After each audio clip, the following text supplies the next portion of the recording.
அந்த யானை மற்றும் அந்த வாகை மலர் அதனுடைய அர்த்தம் என்ன? மாநாட்டில் மிக தெளிவாக நீங்க கேட்கின்ற மஞ்சள் கலர்னா என்ன, சிவப்பு கலர்னா என்ன, யானை என்ன, வாகை மலர் என்ன அப்படிங்கறதெல்லாம் அவர் சொல்வதா சரியாக இருக்கும். இன்னைக்கு அவர் ரொம்ப கம்மியா பேசிட்டாரோ, ஒரு சில விஷயங்கள் முன்னெடுத்து அவர் சொல்லி இருக்கலாமோ அப்படிங்கிற விஷயமும் பார்க்கப்படுது. நீங்க கேட்க போகின்ற முதல் கேள்வி என்ன சார்? மாநாடு எப்போ? அடுத்த கேள்வி என்ன கேட்பீங்க? இடம் அதெல்லாம் இன்னொன்னு, இந்த கொடியை டீகோட் பண்ணுங்க என்கிட்ட சொல்றீங்க இல்லையா? முதல் கேள்வி, இந்த கொடியில சார் சிவப்பு கலர் என்ன சார் சொல்லுது, மஞ்சள் கலர் என்ன சார் சொல்லுது, மாநாட்டில் என்ன சார் கொள்கைகள் சொல்ல போறீங்க? இதுதானே மாநாட்டில் சொல்ல போறோம். நீங்க எல்லாத்தையும் இங்கே சொல்லுங்க, நாங்கள் மாநாடு நடத்த வேண்டிய அவசியமே இல்லைங்க. கொடி குறித்து அவர் பேசும் பொழுது அவர் ஒரு சின்ன பாஸ் எடுத்துட்டு சொன்னாரு, ஒரு கதை கூட இருக்கிறது, அதையெல்லாம் சொல்வோம் எப்பன்னா நீங்களாம் எதிர்பார்த்து கொண்டிருக்கின்ற ஒரு நாளில் சொல்வோம் சொல்லிட்டு ஒரு முடிச்சிட்டார் அப்படிங்கிற பாக்குறோம். கொடிக்கு பின்னாடியும் ஒரு இன்ட்ரெஸ்டிங்கான ஒரு வரலாற்று குறிப்பு ஒண்ணு இருக்கு. அன்னைக்கு இந்த கொடிக்கான விளக்கத்தையும் நாங்க சொல்றோம். தமிழக வெற்றி கழகத்தோட நிலைப்பாடு என்ன? இது திராவிட கொள்கைகளை கொண்ட கட்சியா, தமிழ் தேசிய கொள்கைகளை கொண்ட கட்சியா அப்படிங்கிறது நீங்க பார்த்தீங்கன்னா, தமிழக வெற்றி கழகம் பிப்ரவரியில ஆரம்பிக்கப்பட்டதுல இருந்தே நிறைய கேள்விகள் அடுத்தடுத்து கட்சியினுடைய கொள்கை கோட்பாடு என்னன்னு கேக்குறாங்க. வெறும் விளம்பர அரசியல் பண்ண போறாரா விஜய் அப்படின்ற கேள்விகளும் இப்ப முன்வைக்கப்பட்டது. எனக்கு எதுல உங்களுடைய கொள்கை ரீதியான விஷயங்களை சொல்லுங்கன்னா, நாங்கள் சமூக நீதிக்காக இருக்கிறோம், சமத்துவத்திற்காக இருக்கிறோம். இன்னைக்கு கூட இதுல திராவிட கொள்கையா, தமிழ் தேசிய கொள்கையா இல்ல, இதுல ரொம்ப தெளிவா நாங்க பயணிக்கிறோம். இந்த கொள்கை தான் தமிழக மண்ணுக்கு இருக்கும், தமிழ்நாட்டு மக்களின் உரிமைகளுக்காக பேசக்கூடிய கொள்கைகள் இதான் இருக்கும் அப்படிங்கிறது அதுல நாங்க கிளீனா. ஒற்றுமை இன்மையை உருவாக்குவதற்கு, ஜாதி ரீதியான பிளவு, மத ரீதியான பிளவுகளை ஏற்படுத்துவதற்கு நீ துடிச்சுக்கிட்டே இருக்கிறாங்க. அது இல்ல, அது செய்யக்கூடாது. எல்லோரையும் உள்ளடக்கி அரசியலை நீங்க கொண்டு வாருங்கள் தான் நம்ம சொல்றோம். முதல்ல விஜய் சார் கட்சி ஆரம்பிக்க வரும்போது எல்லாரும் என்ன சொன்னாங்க, பிஜேபியோட பி டீம் தான் விஜய். பி டீம் முத்திரை குத்துவது எளிது. நாங்கள் யாருக்கும் எதிரி என்பது இல்லை. நாங்கள் எல்லோரையும் உள்ளடக்கி ஒரு அரசியலை ஒரு முதன்மை சக்தியாக இருந்து செய்ய வேண்டும் பார்க்கிறோம். மூன்று எழுத்து அப்படிங்கிறது யாரை குறிக்குது? எம்ஜிஆரையா, அண்ணாவையா, திமுகவையா? இந்த மாதிரி நிறைய கேள்விகள் ரவுண்ட் தமிழக தாவக 3 எழுத்து தான், விஜயின் தலைவர் பேரு 3 எழுத்து தான். அதனால நீங்க அவ்வளவு எல்லாம் டிகோட் பண்ணணும். அதாவது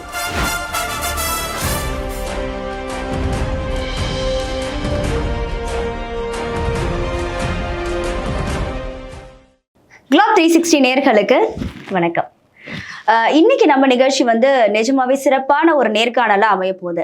ஏன் அப்படின்னு கேட்டீங்கன்னா, தமிழக வெற்றி கழகத்தினுடைய கொடியை அறிமுகப்படுத்திட்டு அந்த கட்சியினுடைய செய்தி தொடர்பாளர் அவர்கள் ஃபர்ஸ்ட் எக்ஸ்க்ளூசிவா கொடியை பற்றியும் கட்சியை பற்றியும் நிறைய இன்ஃபர்மேஷனை நம்ம கூட ஷேர் பண்ண போறாரு. வாங்க கேட்கலாம்.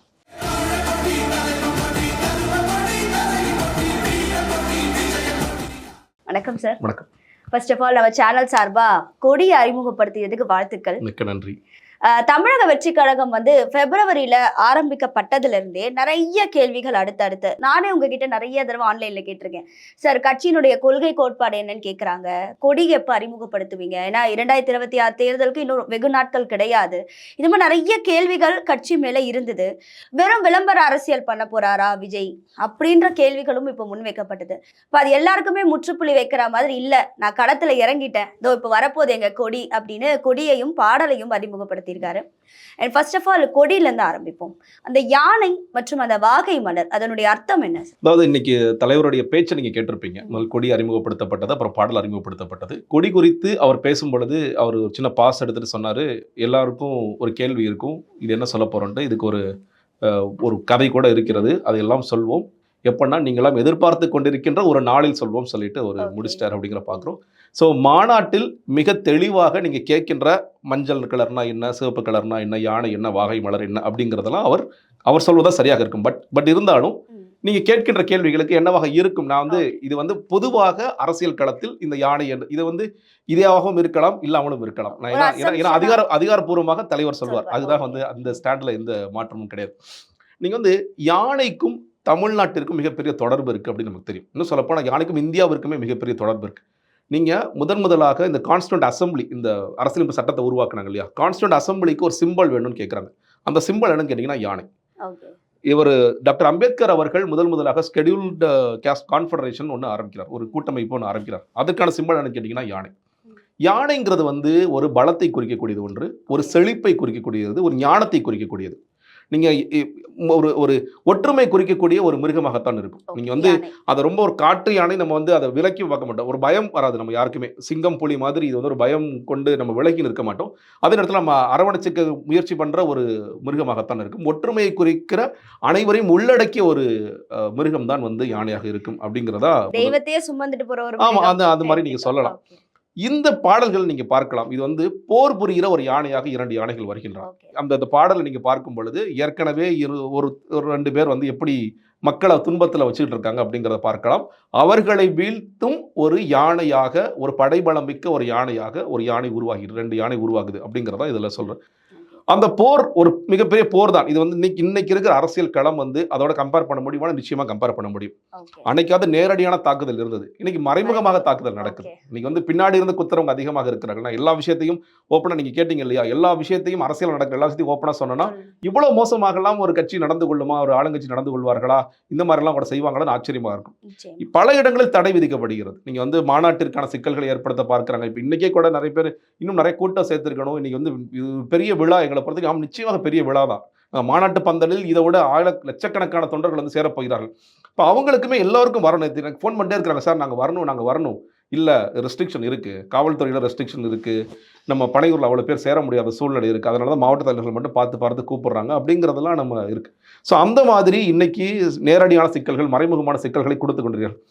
அவர்களையெல்லாம் அடித்து சமாளித்து நம்ம வந்து அந்த வெற்றி யானையில் ஏறினா வெற்றிக்கான பூவான வாகை பூ நிச்சயமாக சூடக்கூடிய இடத்தில் நாம் இருப்போம் அப்படிங்கிற சிம்பலைஸ் பண்றதுதான் அந்த கொடியோட நோக்கம். எல்லா நிறங்களுமே இருக்கிறது நீங்க பார்த்துருப்பீங்க. நீங்க வந்து சிகப்பு நம்ம எல்லாருக்குமே தெரியும். புரட்சி அப்படின்னா அது வந்து சிகப்பாகத்தான் இருக்கும். ஒரு மங்களகரமான இதாக மஞ்சள் இருக்கிறது, அது பச்சை இருக்கிறது, செழுமையை குறிக்கின்ற, வளத்தை குறிக்கின்ற ஒரு விஷயமாக இருக்கின்றது. நீங்க ஸ்டேட்ஸ் அந்த நம்பர்ஸ் நட்சத்திரத்தை எண்ணி பார்த்தீங்கன்னா இன்னைக்கு இருக்கின்ற மாநிலங்களுடைய எண்கள் கூட வரலாம். நான் எல்லாமே வந்து மேபிங்கிற ஒரு அப்படிதான் சொல்லி சொல்றேன். இது நடந்தாலும் நடக்கலாம் அப்படிங்கிறதெல்லாம். பட் ஜென்ரலா இதுதான் இந்த ஒரு அரசியல் களம் பார்க்கும் பொழுது யானை எதை குறிக்கின்றது? வாகை மலர். வாகை வந்து நிச்சயமாக இந்த களத்தில் ஒரு வீரக்கொடியாக, வெற்றி கொடியாக, விஜய கொடியாக அது இருக்கும். அந்த வாகை பூவை அணியக்கூடிய ஒரு வெற்றி தலைவராக எங்களுடைய தலைவர் இருப்பார், பரிணமிப்பார். அதற்கான பணிகளை செய்வோம். நீங்க வந்து ரொம்ப உணர்ச்சிசப்பட்டு இது வந்து ஒரு நாங்கள் உடனே ஜெயிச்சிடும் அரசியல் களத்தில் நாங்கள் எப்பொழுதுமே நாங்கள் சொல்றது கேட்டிங்கன்னா, அதற்கான பணிகள் நம்ம பார்த்தோம் இல்லையா? இந்த மக்களுக்கான இன்னல்களை உடைத்து நாம் செய்ய வேண்டிய பணிகள் அதிகமாக இருக்கின்றன. அந்த பணிகள் நாங்கள் செய்வோம். இன்னைக்கு வந்து ஒரு வீர தளபதியாக அவர் வந்து வரக்கூடிய அத்தனை வாய்ப்புகளும் இருக்கு. மக்களுக்கான கஷ்டங்களை அவர் உணர்ந்திருக்கிறார். அப்ப அந்த கஷ்டங்களை போக்கக்கூடியவராக வரும் பொழுது அது நடக்கும் அப்படிங்கிறத நம்ம பார்க்கிறோம். சரி, இதே மாதிரி நானும் ஒரு அசம்ஷன்ல உங்ககிட்ட ஒரு கேள்வி கேட்கிறேன். தமிழக வெற்றி கழகம் அப்படிங்கிற அந்த பேர்ல ஒரு இடத்துல கூட திராவிடத்தை சார் மென்ஷன் பண்ணல. அதே மாதிரி கட்சி கொடி அறிமுகப்படுத்தப்பட்டு இப்போ வந்து பிறப்புக்கும் எல்லா உயிருக்கும் அப்படிங்கிறது தான் உங்க கட்சியினுடைய தாரக மந்திரம். அந்த ஒரு மந்திரத்தை யார் அடிக்கடி உச்சரிப்பானா? கலைஞர் அவர்கள் அடிக்கடி இந்த வரியை சொல்லுவாரு. ஸோ அப்படி இருக்கும் போது திராவிடத்திற்கு சம்பந்தம் இல்லை அப்படின்னு எடுத்துக்கலாமா? இல்ல திமுக அதிமுகவுக்கு வேற்று கட்சி, மாறுபட்ட கட்சின்னு எடுத்துக்கலாமா? இல்லைனா மொழிப்போர் தியாகிகளுக்கு வணக்கம் செலுத்திட்டு தான் இந்த நிகழ்ச்சியை ஆரம்பிச்சிருக்கீங்க. இப்போ மொழிப்போர் தியாகிகள்னு வரும்போது ஹிந்தி திணிப்பு இல்லை அப்படிங்கிறது உண்மை, மறைமுகமா சொல்லப்படுறது. அப்ப அது பிஜேபிக்கு எதிராகவும் பார்க்கப்படுதுன்ற ஒரு பேச்சு வருது. அப்போ தமிழக வெற்றி கழகத்தோட நிலைப்பாடு என்ன? இப்போ இதுல இருந்து என்ன சொல்ல வரீங்கன்றது கேள்வி. இல்லைங்க, நீங்க முதல்ல இது திராவிட கொள்கைகளை கொண்ட கட்சியா, தமிழ் தேசிய கொள்கைகளை கொண்ட கட்சியா அப்படிங்கிறது நீங்க பார்த்தீங்கன்னா, நீங்க சொல்ற மாதிரி திராவிடம்ங்கிறது எங்கேயுமே வரல அப்படிங்கிறத பார்க்கிறோம். இன்னைக்கு திராவிட சித்தாந்தத்திற்கான வாக்கு வங்கிங்கிறதுமே ரொம்ப குறைந்துகிட்டே வருது. இன்னொன்று, திராவிட கோட்பாடு கருத்தியல் எதற்காக வந்ததோ அந்த சமூக நீதி கொள்கை நீ காக்கப்படுகிறதா? நீங்க உடனே திமுக கேட்டால் நீங்க எதுல உங்களுடைய கொள்கை ரீதியான விஷயங்களை சொல்லுங்கன்னா, நாங்கள் சமூக நீதிக்காக இருக்கிறோம், சமத்துவத்திற்காக இருக்கிறோம். இன்னைக்கு கூட முதலமைச்சர் திராவிட மாடல் என்பது எல்லோரையும் உள்ளடக்கிய அரசியல் சொல்றார்.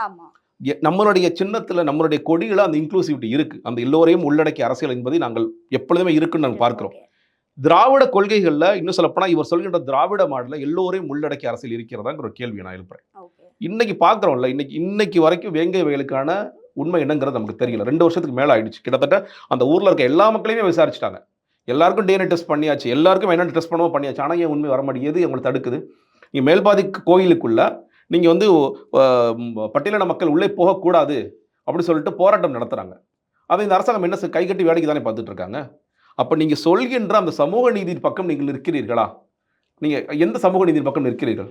இன்றைக்கி வந்து ஒரு பிரபலமான ஒரு தலைவர் ஒருத்தர் கொல்லப்படுகிறாருன்னா, நீங்க உடனடியாக நீங்க சமூக நீதி பக்கம் நிற்கிறீங்களா இல்ல ஒரு கட்டமைப்பை உருவாக்குறதுக்கான வேலைகளை செய்கிறீர்களா அப்படிங்கிற ஒரு பிரச்சனை எழுதுல்ல. நீங்க பா ரஞ்சித் வந்து யாருக்கான அவர் யாருக்காக பேசுகிறார், இவர் யாருக்காக பேசுகிறார், சங்கி இவர் வந்து நீல சங்கி அப்படின்னு ஏன் நீங்க முத்திர குத்துறீங்க?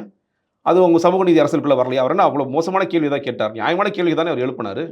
சமூக நீதிக்காக பேசுறவர் அந்த விமர்சனத்தை எடுத்துக்கொண்டு ஆமா அந்த விமர்சனம் எங்கள் மீது இருக்கிறது, அந்த விமர்சனத்தை துடைப்பதற்காக நாங்கள் வேலை செய்வோம் சொல்லுவீங்களா? இல்ல அவரை முத்திர குத்தி நீ தூக்கு அவர் சங்கின்னு சொல்லி நீ அடையாளப்படுத்துன்னு சொல்லுவீங்களா? அப்ப உண்மையிலேயே சமூக நீதி இங்க இருக்கிறதா, சமத்துவம் இங்க இருக்கிறதா, எல்லோருக்குமான அரசியலாக இது இருக்கிறதா என்று கேட்டால் இல்லை. நீ பெரும்பான்மை சமூகம், நீங்க ஒரு ஆணவக்கொலை நடக்குதுன்னு பார்க்குறோம், ஆணவக்கொலை நடந்தவொடனே என்ன பண்றீங்க? பெரும்பான்மை சமூகம் பாதிக்கப்பட்டிருக்கா இல்லை பெரும்பான்மை சமூகம் வந்து கொலை செய்கிற இடத்துல இருக்கா? ஓகே, அவங்க கொலை அப்போ பேசாமல் இருங்க, ஒன்றும் பிரச்சனை இல்லை, நாளைக்கு நமக்கு ஓட்டு வங்கி அரசியல் நமக்கு தேவை. நீ வாக்கு வங்கி அரசியலுக்கு தானே செயல்பட்டுட்டே இருக்கீங்க. இதுல எங்க அது திராவிட சித்தாந்தம்? நீங்க திராவிட சித்தாந்தம் வைத்த கோட்பாடுகள் கருத்தியல் ரீதியாக இன்று செயல்படுகிறார்களா என்றால் இல்லை. மக்களின் உரிமைகளுக்காக, தமிழக மக்களின் உரிமைகளுக்காக நீங்க நிற்கிறேன்னு சொல்றீங்கல்ல. காவிரியில் எவ்வளவு சிக்கல் நடந்துட்டே இருக்கு, அதுக்காக நம்ம எவ்வளவு தூரம் நீங்க வந்து போராட்டம் நடத்துறீங்க? நீங்க சட்ட ரீதியான போராட்டமோ இல்ல வந்து இங்க ரீதியான போராட்டமோ என்ன பண்றீங்க அப்படிங்கிற பல கேள்விகள் எல்லாம் இருக்குல்ல. திராவிட சித்தாந்த கோட்பாடு என்பது அவர்கள் சொல்கின்ற கொள்கைகள் சரியாக இருந்தாலும், அண்ணா காலத்திலிருந்து சொல்ற கொள்கை, நீங்க அவர் அண்ணா நீங்க ஒண்ணு இல்லைங்க, நான் இன்னைக்கு படிச்சு பார்க்குறேன், அண்ணா அவர்கள் முதல் மாநாட்டில் என்னென்ன பேசினாரோ, காங்கிரஸ் எதிர்த்து என்ன பேசினாரோ அது எல்லாமே நீ திமுக எதிர்த்து நீங்க பேச முடியும். அவங்க கட்சிக்கு எதிர்த்து நீங்க பேச முடியும். நாங்க அதை பேச அதுதான் நடந்துகிட்டு இருக்கு. மன்னராட்சி தானே நடந்துகிட்டு இருக்கு. அங்கேயும் குறுநில மன்னர்கள் இருக்கிறாங்கிறத பார்க்கிறோம். இப்ப நம்ம பேசுகின்ற அரசியல் என்பது எல்லோரையும் உள்ளடக்கிய அரசியல். இங்க பிளவுவாதத்திற்கு எதிரான அரசியல் நீங்க பார்க்கலாம். அந்த கொடியை வந்து நம்ம 3 மதங்களை சொல்லி நம்ம காமிக்கிறோம், 3 பேர் சேர்ந்து பிடிக்கிறாங்கன்னு சொல்றோம். இன்னைக்கு பிளவுவாத அரசியல் என்பது இருக்கிறது. இன்னைக்கு ஒற்றுமை இன்மையை உருவாக்குவதற்கு ஜாதி ரீதியான பிளவு, மத ரீதியான பிளவுகளை ஏற்படுத்துவதற்கு நீ துடிச்சுக்கிட்டே இருக்கிறாங்க. அது இல்லை, அது செய்யக்கூடாது. எல்லோரையும் உள்ளடக்கிய அரசியலை நீங்க கொண்டு வாருங்கள் தான் நம்ம சொல்றோம். அப்ப அந்த கொள்கையிலிருந்து நம்ம நிச்சயமாக வேறுபடுகிறோம். திராவிட கொள்கையும் கிடையாது. அதே மாதிரி நீங்க வந்து பிஜேபிக்கு எதிரானவர்கள், ஆமாம் நிச்சயமாக பிஜேபிக்கு எதிரானவர்கள் தான், அதுல எந்த மாற்று கருத்தும் இல்லை. அவர்கள் பிளவுபடுத்துகின்ற அரசியல் செய்கிறார்கள் இல்ல, நம்ம பிளவுபடுத்துகிற அரசியல் வேண்டாம்னு சொல்லி சொல்றோம் இல்லையா? இல்ல சார், இதுல நான் என்ன அப்படி யோசிச்சேன்னா, முதல்ல விஜய் சார் வந்து கட்சி ஆரம்பிக்க வரும்போது எல்லாரும் என்ன சொன்னாங்க, பிஜேபியோட பி டீம் தான் விஜய், அதற்கு அதாவது வாக்கு வங்கியை உடைக்க தான் விஜயை வந்து களம் இறங்குறாங்க அப்படிங்கிற பேச்சுக்கள் வந்தது. இப்போ நீங்க டைரக்டா பிஜேபிக்கு அகைன்ஸ்ட் அப்படின்னு சொல்லும் போது அரசியல் ரீதியா சிக்கல் வராது. இல்ல, நான் என்ன சொல்றீங்க, நீங்க இந்த பிஜேபிக்கான பி டீம்னு சொன்னது யாரு? ஆப்வியஸ்லி திமுக சேர்ந்ததுல வந்தாங்க. இவங்க திமுக வந்து முன்னாடி யார பிஜேபியோட பி டீம்னு சொன்னாங்க? அதிமுகவை சொல்லிட்டு இல்ல, மக்கள் நீதி மையத்தை சொன்னாங்க. மக்கள் நீதி மையத்தை ஆரம்பிச்சோட சொன்னாங்க பிஜேபியோட பி டீம். இப்போ அந்த மக்கள் நீதி மையம் எங்க இருக்கு? திமுக. ஏன் திமுக பிஜேபி பி டீம் எடுத்து வச்சுட்டு இருக்காங்க? அதெல்லாம் விட்டுங்க. இன்னைக்கு உண்மையான பிஜேபி பி டீம் யார் தெரியுமா? திமுக. ஏன் ராஜ்நாத் சிங் வந்து இவ்வளவு புகழ்றாரு? எனக்கு கலைஞர் உண்மையிலே பாருங்க, நீங்க அந்த கட்சியில கூட அவ்வளவு யாரும் புகழல. ஏன் ராஜ்நாத் சிங் இவ்வளவு புகழ்றாரு? இல்ல சார், ஒரு மூத்த தலைவர் முதலமைச்சரா இருந்திருக்காரு, அந்த ஒரு மரியாதை இருக்கலாம். இதே அமித்ஷாவும் மோடியா வந்து most corrupted state in this country is தமிழ்நாடுன்னு ஏன் சொல்றாங்க? ஊழல் ஊழல் ஊழல், செந்தில் பாலாஜி ஒரு ஊழல்வாதி, ஸ்டாலினே ஒரு ஊழல்வாதி, உதயநிதி ஸ்டாலின் ஒரு ஊழல்வாதி. ஏன் பேசுறீங்க? இவ்வளவு நாள் பேசிய கலைஞர் ஊழல்வாதி நீங்க பேசுறதே கிடையாதா? அண்ணாமலை பேசுறதே கிடையாதா? Father of corruption. நீங்க கலைஞருடைய பிறந்த நாளைக்கு ஃபாதர் ஆஃப் கரப்ஷன் யாரு ட்ரெண்ட் பண்றது? யாரு? இதே பிஜேபி தானே, இதே பிஜேபி தலைவர்கள் தானே. அதுல உங்களுக்கு உடன்பாடே கிடையாதா? இன்னைக்கே புகழ்றீங்க. இன்னைக்கு வந்து பிஜேபியோட பி டீம் என்பது திமுக. முழுக்க முழுக்க அதிமுக சொல்றாங்கல்ல, அண்ணாமலையும் ஸ்டாலின் ஒன்னா தாங்க இருக்காங்க, நாங்க தாங்க தனிச்சிருக்கோம் அவர் சொல்றாருல்ல. தேநீர் விருந்துல நடந்த தேநீர் விருந்து மட்டும் கிடையாதுங்க. இந்த புகழ்ச்சி எதற்காக? ஒண்ணுமே இல்ல. இப்போ இவ்வளவு நாள் எதிர்த்துக்கிட்டு இருந்த பிஜேபி அவர் கலைஞர் நாணயத்தை வெளியிட்டு இவ்வளவு புகழ்ந்து பேச வேண்டிய அவசியம் எங்க ஏற்படுது? இவர் உச்சி ஊர்ந்து அதை ஏற்க வேண்டிய அவசியம் எங்க ஏற்படுகிறதுனா, பிஜேபி என்ன யோசிக்கிறாங்க, நாளைக்கு சந்திரபாபு நாயுடுவோ இல்ல நிதிஷ்குமார் கவுத்துட்டா நமக்கான கூட்டாளியாக இவர் இருப்பார். ஒரு அடி வாஜ்பாய் காப்பாத்தினார் கலைஞர், அது மாதிரி நம்ம ஆட்சியை காப்பாற்றக்கூடியவராக இவர் இவங்க பண்ண மாட்டாங்கன்னு எந்த நிச்சயம் இருக்கு? இன்னைக்கு ஒண்ணு இல்லை, நீங்க பிஜேபி வளரக்கூடாதுன்னு சொல்றீங்கல்ல, இந்த பிஜேபி வளர்த்து விட்டது யாரு? முதல்ல இந்த மண்ணில் வளர்த்து விட்டது யாரு? கலைஞர் தானே. நீங்க குஜராத்ல கலவரம் நடத்தும் போது இவங்க 2 பேர் கூட்டணியில இருந்தாங்க. மோடி ஒரு மிகச்சிறந்த தலைவர்னு கலைஞர் பேசினாரு. எப்படி பேசுவீங்க நீங்க? மோடி பேசுறதால இன்னைக்கு வரைக்கும். ஆனா நீங்க என்ன சரியா குஜராத் ரைட்ஸ்னு பேசுறீங்கல்ல, அந்த நேரத்துல வெளியே வந்திருக்கணும்ல கூட்டணி விட்டு. குஜராத்தில் கலவரம் செய்கிறார், அந்த கட்சி விட்டு வெளியே வருகிறேன்னு வரணும்ல. இல்ல, இது திமுக இப்படி கூட யோசிக்கலாம். இந்த நாடாளுமன்ற தேர்தல 40க்கு 40 வெற்றிக்கு காரணமே மோடியோட எதிர்ப்பலை தமிழ்நாட்டுல அதிகமா இருந்தது காரணம். சோ இந்த ஒரு விஷயம் கண்டிப்பா திமுகவை சேர்ந்தவங்களுக்கு தெரியும். மோடியை எதிர்த்ததுனால தான் நம்ம 40க்கு 40 ஜெயிச்சிருக்கோன்றது தெரியும். சோ அப்படி இருக்கும் போது ஏதோ ஒரு ஆட்சி மாற்றம் ஏற்படும் போது அவங்க மோடிக்கு சப்போர்ட் பண்ணுவாங்கன்னு நினைக்கிறீங்க? ராகுல் காந்தி சப்போர்ட் பண்ண மாட்டாங்க நீங்க சொல்றீங்களா? நான் கேக்குறேன். நாளைக்கு நிதிஷ்குமாரோ சந்திரபாபு நாயுடோ ஏதோ ஒரு கோவத்துல நாங்க இந்த கூட்டணி வெளியே போறோம்னா அடுத்த பிக்கஸ்ட் பிளேயர் வந்து திமுக தான் இருப்பாங்க. ஏன்னா அவங்க செஞ்சிருக்காங்க. என்ன சொல்லுவாங்க? ஒரு நிலையான ஒரு ஆட்சி தொடர்வதற்காக வேற வழி இல்லாமல் நாங்கள் ஆதரிக்கிறோம் பாங்க. ராகுல் காந்தி எதிர்ப்பாங்களா? யார? ராகுல் காந்தி எதிர்ப்பாங்க, பண்ணுவாங்க. ஏன் பண்ண மாட்டாங்க? சரிங்க, இப்போ நம்ம எதிர்பார்த்தது என்ன? மறுபடியும் பாஜக ஆட்சிக்கு வந்தா இன்னும் திமுகவில் இருக்கும் பல அமைச்சர்கள் மேல இடி ரைடு போகணும்னு நினைச்சாங்க. வரும்னு நினைச்சோமா? ஆட்சி மாற்றத்துக்கு அப்புறம் எத்தனை இடி ரைடு திமுக அமைச்சர் மேல போயிருக்கு? நீங்க சொன்னீங்கல்ல, எல்லா அமைச்சர் மேல ஃபைல் எடுத்தாங்கல்ல. துரைமுருகன் வீட்டுக்கு போறாங்க, ஏவா வேலு அவர்கள் வீட்டுக்கு போறாங்க, ஏன் ஸ்டாலின் அவர்கள் வீட்டுக்கே கூட போகலாம்னு சொல்லி எல்லாம் யூகிச்சோம்ல. ஏன் ஒண்ணுமே நடக்கல? ஏன் இன்னைக்கு செந்தில் பாலாஜி பத்தி பிஜேபியில் யாருமே பேச மாட்டேங்கிறாங்க? அவர் ஊழல்வாதி, இந்த கேஸ் ரொம்ப விசாரணை தீவிரமா போயிட்டு இருக்கு, ஏன் யாருமே பேச மறுக்கிறாங்க? அப்ப என்ன நடக்குது அவங்களுக்குள்ள அப்படிங்கிறது ஒண்ணு. இன்னொன்னு, நீங்க பிஜேபி பி டீம்னு சொன்னவர் அவர் இங்க இருக்கார் அப்படிங்கிற பாக்குறோம். நீங்க இதே பிஜேபி பி டீம்னு சொல்லிட்டு இருந்தவங்க என்ன பண்ணாங்கன்னா, நீட் எதிர்ப்பு, நாங்க முதல் சிஏ எதிர்ப்பு, சிஏ எதிர்ப்பு பண்ண உடனேயே இல்லைங்க இவர் வந்து திமுக பி டீம் அப்படின்னு பிஜேபி காரங்க முத்திர குத்த ஆரம்பிச்சாங்க. நீட்டை எதிர்த்த உடனே கன்ஃபார்ம் ஆயிடுச்சுங்க, அவர் திமுக தாங்க, திமுக இதை வேற ஆதரிச்சு பேசிட்டாரு அப்படி சொன்னாங்க. இவர்கள் இருவருக்குமே என்னன்னு கேட்டீங்கன்னா, ஒரு தலைவர் வளர்ந்து மிக பெரிதாக வருகிறார். உறுப்பினர் சேர்க்கை பார்த்தீங்கன்னா லட்சக்கணக்கான உறுப்பினர் சேர்க்கை நடக்கிறது. கட்டமைப்பு பார்த்தீங்கன்னா பலமான கட்டமைப்பை உருவாகிறது. நாளைக்கு மாநாடு நடந்தால் லட்சக்கணக்கான பேர் கூட போகிறாங்க. அப்ப அவரை எதிர்ப்பதற்கு இன்னைக்கு இருக்கிற ரொம்ப ஈஸியான வார்த்தை பி டீம். இவரை பொறுத்த வரைக்கும் அவரோட பி டீம், அவரை பொறுத்த வரைக்கும் இவரோட பி டீம். பி டீம் முத்திரை குத்துவது எளிது. நாங்கள் தான் சொல்றோம் இல்லையா, நாங்கள் எல்லோரையும் நாங்கள் வந்து யாருக்கும் எதிரி என்பது இல்லை. நாங்கள் எல்லோரையும் உள்ளடக்கிய ஒரு அரசியலை ஒரு முதன்மை சக்தியாக இருந்து செய்ய வேண்டும் பார்க்கிறோம். தேர்தல் காலம் வந்தால் தேர்தல் காலத்தில் எல்லோரும் எதிர்க்க வேண்டிய சூழல் ஏற்படும். நம்ம ஒரு பிரைமரி ஃபோர்ஸ். திமுக எதிர்க்க வேண்டியது, நான் சொல்றேன் பிஜேபி வந்து திமுகவையும் நாங்கள் எதிர்க்கிறோம். நான் ஓப்பனாக சொல்றேன், திமுகவையும் எதிர்க்கிறோம், பாஜகவையும் எதிர்க்கிறோம். நாங்கள் ஏன் நீங்க அதிமுக எதிர்க்கலாம்? இன்னைக்கு இருக்கின்ற ஆளுங்கட்சியாக இருக்கின்ற மத்திய அரசில் இருக்கிறவரையும் மாநிலத்தில் இருக்க நாங்கள் எதிர்க்கின்றோம். நாங்கள் யாருமே வந்து மற்றவங்களாம் வந்து நேச சக்தியாக இருக்க வர்றாங்கன்னா ஓகே, அது பிரச்சனை இல்லை. ஆனால் இந்த இருவருமே செய்கின்ற இந்த மோசமான ஆட்சிக்கு ஒரு முடிவு வர வேண்டும் என்றுதான் நாங்கள் நினைக்கிறோம். நிச்சயமா சார். அண்ட் கட்சியினுடைய பாடல்ல நிறைய கருத்துக்களை முன் வச்சின வார்த்தைகள் இருந்தது சார். 3 எழுத்தில் பல உண்மைகள் உள்ளது அப்படின்னு மென்ஷன் பண்ணியிருந்தீங்க. அதே மாதிரி ஆதிக்குடியினுடைய வருங்கால தலைவன் அப்படிங்கிறதையும் மென்ஷன் பண்ணியிருந்தீங்க. ஸோ அந்த 3 எழுத்து அப்படிங்கிறது யாரை குறிக்குது? எம்ஜிஆரையா, அண்ணாவையா, திமுகவையா? இந்த மாதிரி நிறைய கேள்விகள் வந்து ரவுண்ட் தாவக 3 எழுத்து தான், விஜயின் தலைவர் பேரும் 3 எழுத்து தான். அதனால நீங்க அவ்வளோலாம் டிகோட் பண்ணணும். அதாவது ஒட்டுமொத்தமாக இந்த மக்களுக்கு ஒரு மாற்றம் கொடுக்கக்கூடிய ஒரு இடமாக அது இருக்கும் அப்படிங்கிறதா. இன்னைக்கு உண்மையிலேயே ஒரு தமிழன் ஆளப்போகின்ற தமிழனாக அவர் அன்னைக்கு இருந்தார். இன்னைக்கு மக்கள் மனதில் இன்னைக்கு ஒண்ணுமே இல்லைங்க. நீங்க அந்த கல்வி விழால பார்த்துருக்கலாம், எவ்வளவு பேர் வந்து ஒரு ஆர்வத்தோட வர்றாங்க. அவருக்கு வந்து எப்பொழுதுமே இன்னைக்கு நான் தொடர்ச்சியான சொல்லிட்டு வர்றதுதான், ஒரு கல்வி குறித்த ஒரு தீவிரமான சிந்தனை இங்க இருக்கிற ஆட்சியாளர்கள் இருக்கான்னு கேட்டீங்கன்னா இல்ல.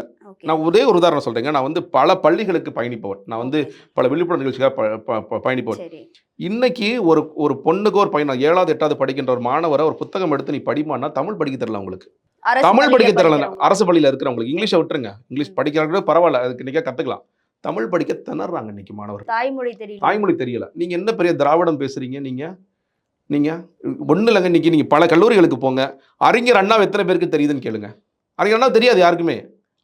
அந்த லட்சணத்துல இவங்க 2 பேர் திராவிட ஆட்சின்னு சொல்லிட்டு இருக்காங்க. அறிஞர் அண்ணா ஒருத்தர் பேர் வச்சுட்டு இருக்காரு, எங்களோட தலைவர் அறிஞர் அண்ணான்னு சொல்றாங்க. நான் ஒவ்வொரு கல்லூரியிலும் இந்த கேள்வி கேட்பேன், பச்சையப்பா கல்லூரியில் படித்த புகழ்பெற்ற நபர் யார்? தெரியலையே, எங்களுக்கு தெரியலங்கிறாங்க. அறிஞர் அண்ணா ஒருத்தர் தெரியுமா? ஆமா, எப்பயோ சிஎம் இருந்தாரு. அறிஞர் அண்ணா இல்லாட்டி நீங்க எல்லாம் இல்லவே இல்லை. நீங்க அண்ணாவை என்ன இன்னைக்கு வரைக்கும் அறிஞர் அண்ணாவுக்கு நீங்க என்ன மதிப்பு கொடுத்துருக்கீங்க? நீ கலைஞரை தூக்கி பிடிக்கிறீங்களா, உங்க அப்பாங்கிறதுனால அந்த வாரிசு போகாம பிடிச்சுக்கிறீங்கல்ல. இன்னைக்கு வரைக்கும் அண்ணாவுக்கு நீங்க என்ன கொடுத்துருக்கீங்க? அதெல்லாம் செஞ்சு நாங்கள் எங்களுடைய கொள்கை தலைவர்களாக நாங்கள் ஏற்கனவே சொன்ன பெரியார் அவர்களை, அம்பேத்கர் அவர்களை, காமராஜர் இவங்க செஞ்ச விஷயங்கள் அதெல்லாம் வெளியே வரணும்னு பார்க்குறோம். இந்த மாதிரி விஷயங்கள்லாம் நடக்கணும்னு நாங்கள் பார்க்குறோம். அப்போ மேடையில பேசும்போது கூட காமராஜரை படிங்க, பெரியாரை படிங்க, அண்ணாவை படிங்கன்னு சொல்றதுக்கு காரணம் இதுவா அப்படின்னு எடுத்துக்கலாம் இல்லையா சார்? ஆமாங்க, நீங்க அதான் சொல்றேன் இல்லையா, நீங்க கொள்கை தலைவர்களாக இவர்கள் எல்லாம் சரியான தலைவர்களாக இன்னும் எத்தனையோ தலைவர்கள். நீங்களோட உறுதிமொழியில இந்த நாட்டுக்கு உழைத்த நல்லவர்களாக சுதந்திர போராட்ட தியாகிகளை நாங்கள் போற்றுகிறோம் என்று சொல்லும் பொழுது இந்த மண்ணுக்காக எவ்வளவோ பேர் உழைச்சிருக்காங்க. திருப்பூர் குமரன்ல இருந்து எவ்வளவோ பேர், பாரதியார்ல இருந்து எவ்வளவோ பேர் உழைச்சிருக்காங்க. எல்லாரும் நாங்கள் நினைவு கொள்கின்றோம். மொழிப்போர் தியாகிகளுக்கு நாங்கள் வீர வணக்கம் செலுத்துகிறோம் என்று சொல்லும்பொழுது நீங்கள் ஒரு பக்கம் இந்திய எதிர்ப்பு அரசியல்ங்கிறது ஒன்று இருக்கிறது. இன்னொன்று இவங்க இல்லாட்டி தமிழ்நாடு எப்படி உருவாயிருக்கும்? இந்த தமிழ் மண் இன்னைக்கு வரைக்கும் தமிழ்நாடு வந்து தனிச்சு நிற்குது அப்படின்னா அதுக்கு மிக முக்கியமான காரணமாக இவர்கள் தானே இருந்தாங்க. அப்போ அவர்களுக்கு வணக்கம் செலுத்துகிறோம். அதுலேருந்து உங்களுக்கு தெரியும் எந்த பாதையில் நாங்கள் பயணிக்கிறோம், எந்த பாதையில் பயணிக்கிறோம். இது வந்து நாங்கள் இதில் திராவிட கொள்கையா தமிழ் தேசிய கொள்கையா இல்லை, இதில் வந்து ரொம்ப தெளிவாக நாங்கள் பயணிக்கிறோம்.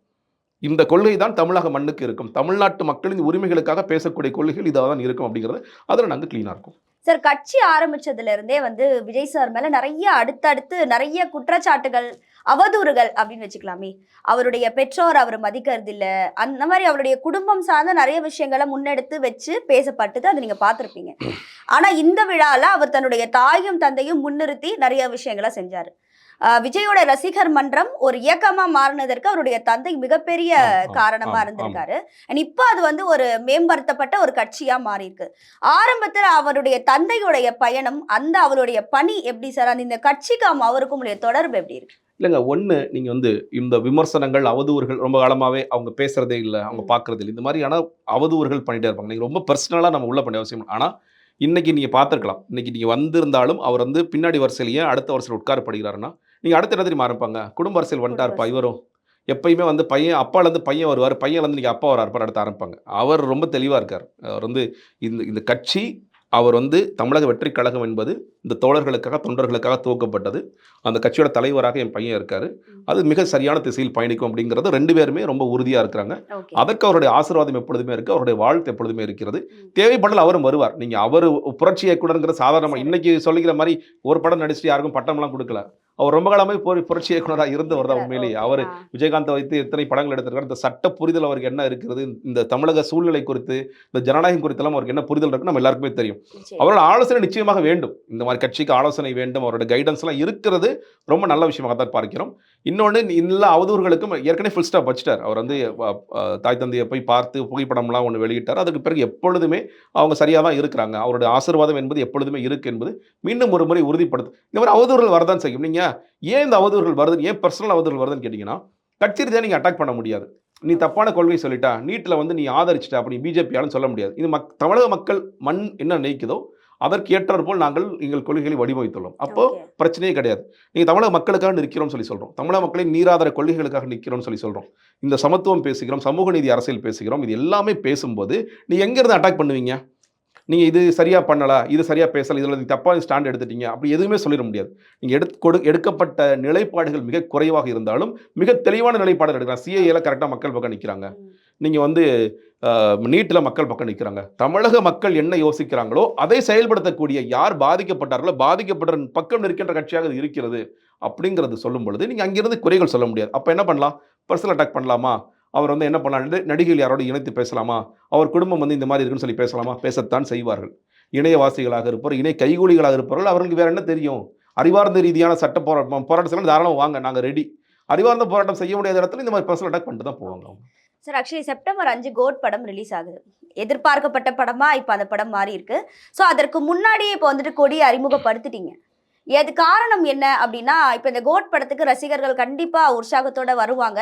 ஸோ அந்த இடத்துல வந்து நம்ம கொடியை பயன்படுத்தலாம். ஏன்னா ஆல்ரெடி ஆனால் சொல்லிட்டாரு, கட்சி ரீதி தனி, படங்கள் தனி, அதில் யூஸ் பண்ணாதீங்கன்னு சொல்லிட்டா கூட ரசிகர்கள் கண்டிப்பா அதை பயன்படுத்தக்கூடியவங்களா தான் இருப்பாங்க. ஸோ அந்த இடத்துல இந்த கொடியை ப்ரமோஷனுக்காக இவ்வளோ வேகமாக நீங்கள் கொடியை அறிமுகப்படுத்திட்டீங்களோ? இல்லைங்க, ப்ரொமோஷன், அதாவது நீங்கள் நல்லா யோசிச்சு பாருங்க, கட்சி கொடி என்பது சின்னம் கிடையாது.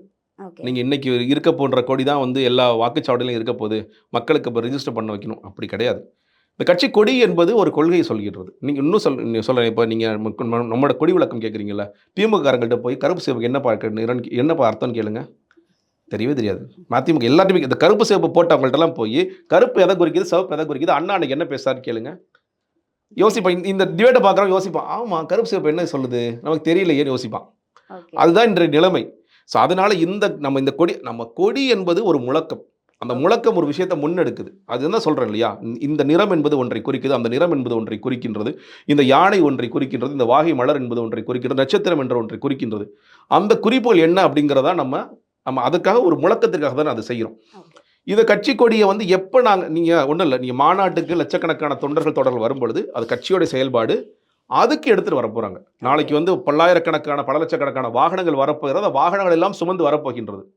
இன்னொன்று, நீங்கள் ஒவ்வொரு ஏரியாலையும் நம்மளுடைய கட்சியோடைய நீங்கள் பலத்தை காண்பிப்பதற்கு, கட்சி வந்து இந்த இடத்துலலாம் இருக்குது, கட்டமைப்பு, எங்களுடைய கட்டமைப்பு எவ்வளோ இருக்குன்னு ஒரு கேள்வி இருக்கு இல்லையா, இந்த கட்டமைப்பு நாளைக்கு கொடி பேசும்.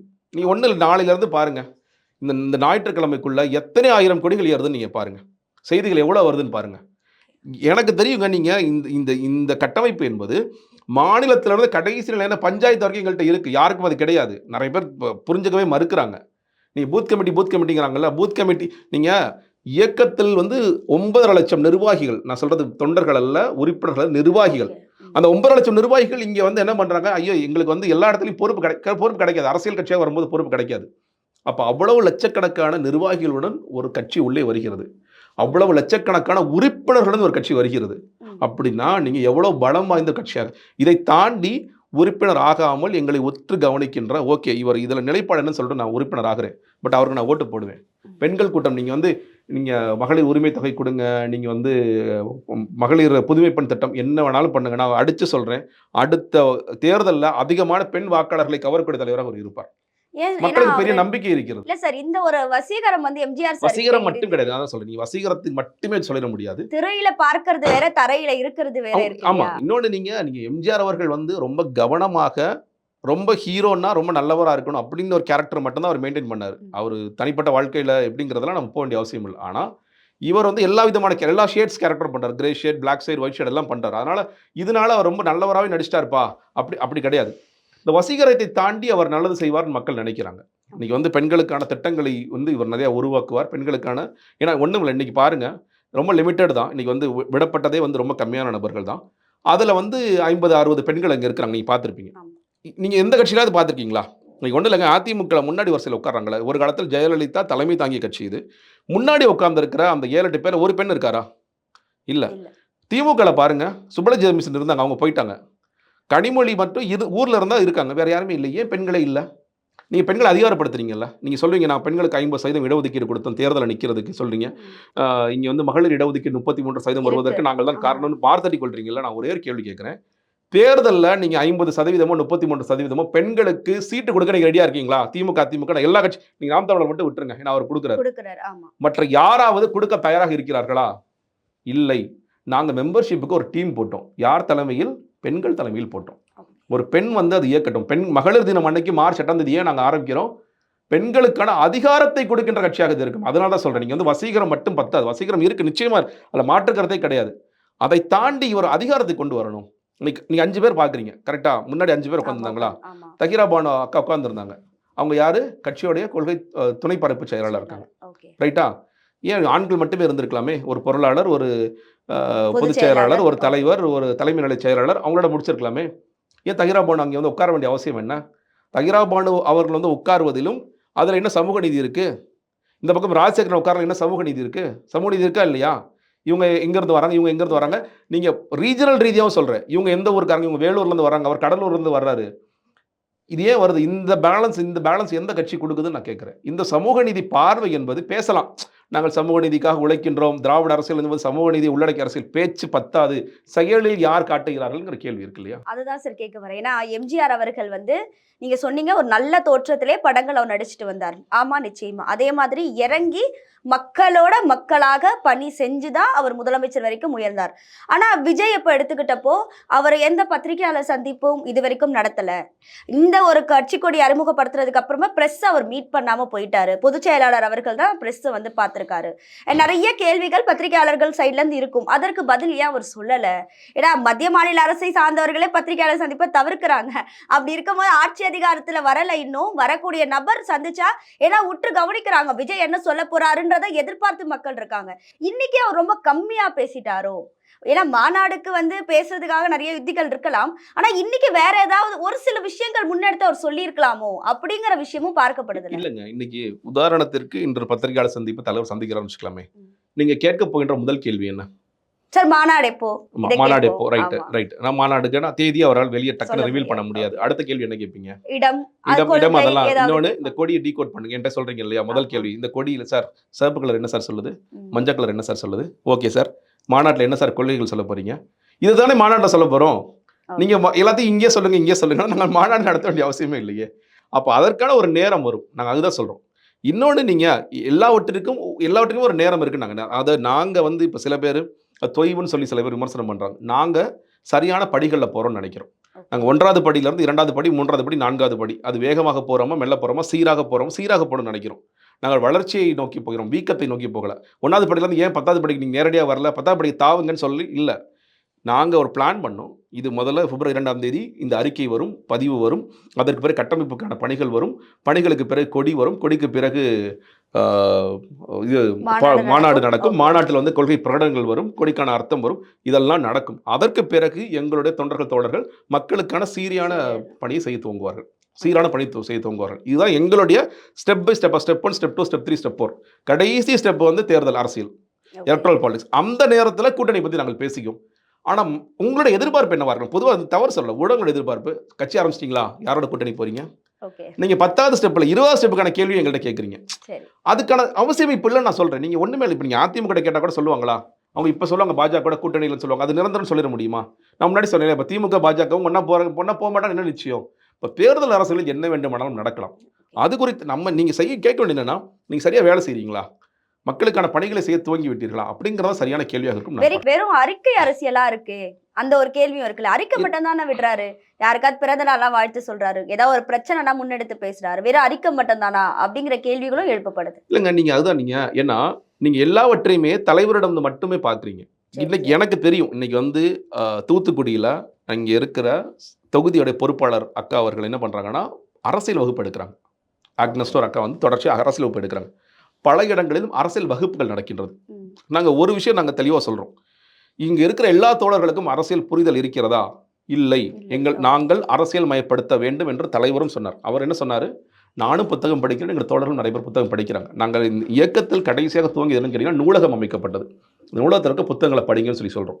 இந்த அரசியல் தெளிவோடு வர வேண்டும்ங்கிறதுக்காக இந்த அரசியல் மயப்படுத்தும் பணிகள், அது ட்விட்டர் ஸ்பேசஸாக இருக்கலாம், ஆன்லைனில் நீங்கள் டெக்னாலஜிக்கலாக, இல்லை நேரடியான களத்தில் நீங்கள் வந்து அரசியல் தெரிந்தவர்களை வைத்து வகுப்பெடுக்கிறதாக இருக்கலாம். நீங்கள் கள்ளச்சாராயம் குறித்து ஒரு போயிட்டு வந்த பிறகு கள்ளச்சாராய்க்கான விழிப்புணர்வு பேரணி நிறைய இடங்கள் நடந்தது. நீட்டை எதிர்த்து ஒரு பேசிய பிறகு நீட்டுக்கு எதிரான விழிப்புணர்வு பேரணி நிறைய நடந்தது. உங்க கட்சி சார்பாக நடந்தது, கட்சி சார்பாக நடந்தது. எல்லாமே தமிழக வெற்றி கழகத்தின் சார்பாக. இது ஏன் பெருசா ஊடகத்தில் கவனத்துக்கு வரலன்னு கேட்டீங்கன்னா, அவங்க எப்படி பார்க்குறீங்க, மாவட்ட அளவில் ஒரு ஈவெண்ட், அவ்வளவுதான். அரசியல் நீங்க வந்து இதை வந்து ஒரு தலைப்பு செய்தியாகவோ ஒரு மெயின் ஸ்ட்ரீம் மீடியாவில் பேச மாட்டாங்க. இதே தலைவர் வந்து அந்த மாநாட்டை அந்த லீட் பண்றாருங்க, ஒரு கள்ளச்சாராயத்துக்கு எதிரான விழிப்புணர்வு பேரணியை தலைவர் வந்து பீச்ல இருந்து லீட் பண்ணி அவர் போயிட்டு இருக்காரு, ஒரு தலைமைச் செயலகம் போறாருன்னா அது வேற செய்தியாக வரும்.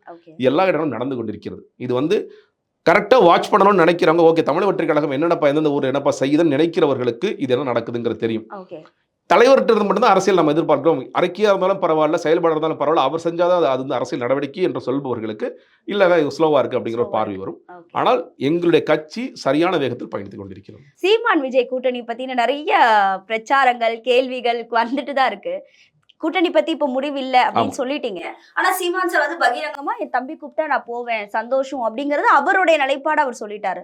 ஒருவேளை நடக்கலாமோ சீமான் சாருக்கும் விஜய் சார்? அதான் சொல்றேன் இல்லைங்க, நீங்க 2026 இன்னைக்கு நாம் தமிழர் கட்சி வரைக்கும் சீமான் மட்டும் கிடையாது, இன்னும் எத்தனையோ கட்சியில் இருக்கிற பெரிய கட்சி சின்ன கட்சி எல்லாருமே நம்ம கூட்டணிக்கு போகணும், அவர் கூட கூட்டணி வச்சுக்கணும் அப்படிங்கிறத ஒரு ஆசை ஏன் தெரிவிக்கிறாங்கன்னா, இவர் பயங்கரமாக வளர்றாரு. நீங்கள் நான் சொல்கிறேன், எங்கள் நம்பர்ஸ் தான் பேசுகிறேன். நான் வந்து சும்மா ஒரு கட்டமைப்பு நான் பண்ணல, நான் வந்து ஒரு பிம்பம் அதெல்லாம் சொல்லலை. நம்பர்ஸ் பாருங்கள். கட்டமைப்பு எல்லா மாவட்டத்திலும் இருக்கா? எல்லா மாவட்டத்தில் இருக்குது. வட்டம், நகரம், கிளை, பஞ்சாயத்து வரைக்கும் இருக்குது. உறுப்பினர்கள் இருக்கிறாங்களா? லட்சக்கணக்கான உறுப்பினர்கள் இருக்கிறாங்க. அந்த நம்பர்ஸை பார்க்குறவங்களுக்கு ஓகே, இவர் மிகப்பெரிய சக்தியாக உருவாக போகின்றார், முதன்மை சக்தியாக வருவார், பிரைமரி ஃபோர்ஸாக வருவார். அப்போ பிரைமரி ஃபோர்ஸோட நம்ம போய் கூட்டணி வச்சுக்கிறது சரியாக இருக்கும்னு எல்லா கட்சியும் விரும்புகிறாங்க. பட் அதை ஏற்கிறோமா இல்லையாங்கிறது நான் மறுபடியும் சொல்கிறேன், இன்னும் நாங்கள் முழுமையாக வளர்ந்த பிறகு, எல்லா மக்களுக்குமான அரசியலை நாங்கள் செய்த பிறகு, தீவிர போராட்ட கள அரசியலை செய்த பிறகு, அரசியல் மயப்படுத்தப்பட்ட பிறகு தலைவர் சரியான நேரத்தில் முடிவு செய்வார். அவருக்கு தெரியும் எப்போ முடிவு செய்யணும், முடிவு செய்வார், தலைமை முடிவு செய்வார். சார் கடைசியா ஒரே ஒரு கேள்வி, திமுகவை பொறுத்த வரைக்கும் துணை முதலமைச்சரா உதயநிதி வரப்போறாரு அப்படிங்கிற பேச்சுக்கள் ரொம்ப நாளாவே எழுந்துட்டு தான் இருக்கு. பட் அதனால கன்ஃபார்மான பேச்சான்றது இல்லை. ஆனா இப்போ இன்னைக்கு சடனா பாத்தீங்கன்னா கொடியை அறிமுகப்படுத்தினா அடுத்த ஒரு சரியா 10 நிமிடத்துல அமைச்சரவையில் மாற்றம் ஏற்படும் அப்படின்னு முதலமைச்சர் சார்பும் இன்னைக்கு மாலை தெரிஞ்சிடும் அப்படின்னு ஒரு விஷயம் சொல்லப்பட்டிருக்கு. ஸோ இன்னைக்கு இந்த ஒரு விஷயம் நடந்ததுனால இந்த அமைச்சரவை மாற்றமா, இல்ல முன்னாடியே நடக்க வேண்டியது இப்போ அவர் அறிவிச்சிருக்காங்க அப்படின்னு எடுத்துக்கலாமா? ரெண்டுமே கிடையாது. இன்னைக்கு வந்து கட்சியோடைய தமிழக வெற்றி கழகத்தின் கட்சி கொடி ரிலீஸ் ஆகும்போது, பாடல் ரிலீஸ் ஆகும்போது மக்களுக்கான ஒரு டைவர்ஷன் இருக்கணும். மக்கள் அதை பார்க்கும்போது, பாட்டு ஓடிட்டே இருக்கும்போது இடையில புகுந்து ஒரு செய்தி ஓடணும் அப்படின்னு திட்டமிட்டு செய்த ஒரு, இது நேரடியா சொல்றேன், இது நேரடியா நான் சொல்றேன் இல்லையா, மறைமுக தாக்குதல் பண்ணாங்க இல்லையா, பயந்துட்டு பண்றாங்கல்ல, இது பயந்துகிட்டு நேரடியா பண்றாங்க, அவ்வளவுதான். நான் சொல்றேன், இப்ப 3 அமைச்சர்கள் மூத்த அமைச்சர் ஒரு மாற்றம் நடக்க போதா? திமுக இது நடக்குமா? குறுநில மன்னர்கள் அவர்கள் எல்லாம் ஒரு மன்னர் பெரிய மன்னர் போனோன்னா சின்ன மன்னர் பதவி இருக்க ரெடியா இருக்காரு ஒருத்தர். இந்த மன்னர்களை தூக்கிட்டு வேற ஒரு மன்னர் வர போறாரா? நாங்க இதான் சொல்றோம். உதயநிதிதான்றீங்களா? வேற யாரும் மூத்த அமைச்சர் வரமாட்டாரு? அதான் சொல்றேன், எங்க இருந்து வருவார்? இல்ல இளவரசரை தாண்டி ஒரு குறுநில மன்னர் வந்துருவாரா? அந்த இளவரசரை தாண்டி குறுநில மன்னர் வந்துருவாரா? அந்த இளவரசர் எப்படி வந்தார்? அவர் முதல்ல அந்த அமைச்சர்களோட எண்ணிக்கையில அவர் எத்தனையா இருந்தார், எத்தனையாவது வர்றாரு, எத்தனை மூத்த அமைச்சர்களை காலி பண்ணிட்டு இளவரசர் முன்னாடி வர்றாரு? அதான் நடக்குது. திமுக இருந்து ஏத்துக்கிறாங்க, உதயநிதி தான் வரணும்ங்கறாங்க. ஏத்துக்கிட்டுங்க. அடிமைகள் கட்சி அப்படி ஏத்துக்க தானே செய்யும். ஜனநாயகம் பேசிக்கணும். அதான் சொல்றேன். நீங்க ஒண்ணுமே இல்லை. அண்ணாவோட ஸ்பீச் எல்லாம் பாருங்க. அண்ணா அவர்கள் ஜனநாயகத்திற்காக போராடியவர். நிச்சயமா. இன்னைக்கு ஜனநாயகத்தை குழி தோண்டி போச்சுட்டு மன்னராட்சி நடத்திட்டு இருக்க அந்த கட்சியில அண்ணா இன்னைக்கு இருந்தாலும் அழுவாரு. இந்த கட்சியால நான் பாடுபட்டு ஆரம்பிச்சேன்னு அவர் நினைப்பாரு. அப்படிதான் நடந்துட்டு இருக்கு. இப்ப இது முன்னாடி திட்டமிட்ட நிகழ்வு அதெல்லாம் கிடையாது. இன்னைக்கு தமிழக வெற்றி கழகத்துடைய செய்திகள் போய் கொண்டிருந்த மக்களோட ஃபோக்கஸ் அங்கே இருக்கும். அதை டைவர்ட் பண்றதுக்கு ஏதாவது வேலை பண்ணுங்க. மக்கள் தெரியும் இது என்னையா இன்னும் சின்ன பலத்தனமான டாக்டிக்ஸ் பண்ணிட்டு இருக்கீங்களா? என் பிஆர் ஒர்க் சாயந்தரம் பண்ண மாட்டாரா? ஏன் நேத்து பண்ண மாட்டாரா?